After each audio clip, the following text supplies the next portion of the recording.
माँ बाप घर में हैं। हर कोई चाहता है कि उनके माँ बाप स्वर्ग जाए। जब उनकी अंतिम सांस निकले, जो भी 13 दिन के अनुष्ठान करते हैं, पितरों का जो पिंडदान करते हैं, सबकी एक ही इच्छा होती है कि उनके माँ बाप हमेशा स्वर्ग निवास करें। लेकिन उनके जीते जी यदि आप उनके साथ कुछ व्यवहार ऐसा करते हैं या कुछ आप जो मैं बता रहा हूँ इन चीज़ों पर गलत व्यवहार करते हैं, तो उनको नरक ही जाना पड़ता है। बूढ़े माँ बाप के साथ की हुई गलतियाँ उनको नरक जाने के लिए या भूत प्रेत बन जाने के लिए विवश कर देती है। चाहे उनका कर्म कितना अच्छा क्यों न हो, लेकिन आपके द्वारा अगर उनके साथ ऐसा व्यवहार होता है तो उनको भी भूत प्रेत या स्वर्ग के छोड़कर बाकी सभी योनियों में गुजरना पड़ता है। तो क्या क्या करना चाहिए, किन बातों का ध्यान रखना चाहिए? तो सबसे पहले बूढ़े माँ बाप को कभी भी उनकी पसंद की खाने पीने वाली चीज़ों के लिए तरसाना नहीं चाहिए।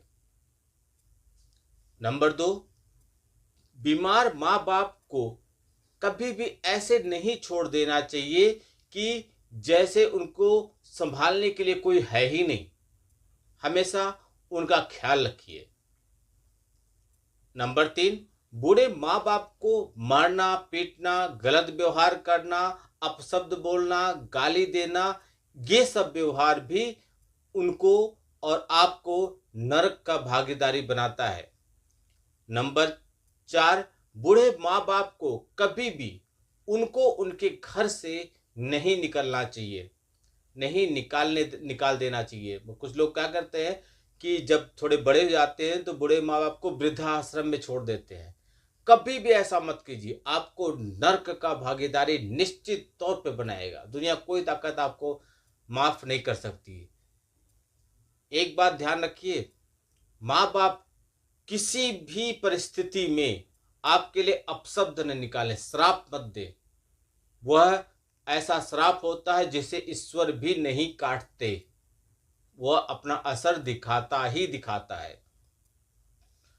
माँ बाप को कभी भी रिश्तेदारों से, मिलने जुलने वालों से मिलने के लिए न रोकना और टोकना नहीं चाहिए। उनका जो इच्छा हो रहा है करने दीजिए। यदि आप इन सब चीज़ों का ध्यान रखते हैं तो आपके किस्मत और उनकी किस्मत धीरे धीरे पुण्य के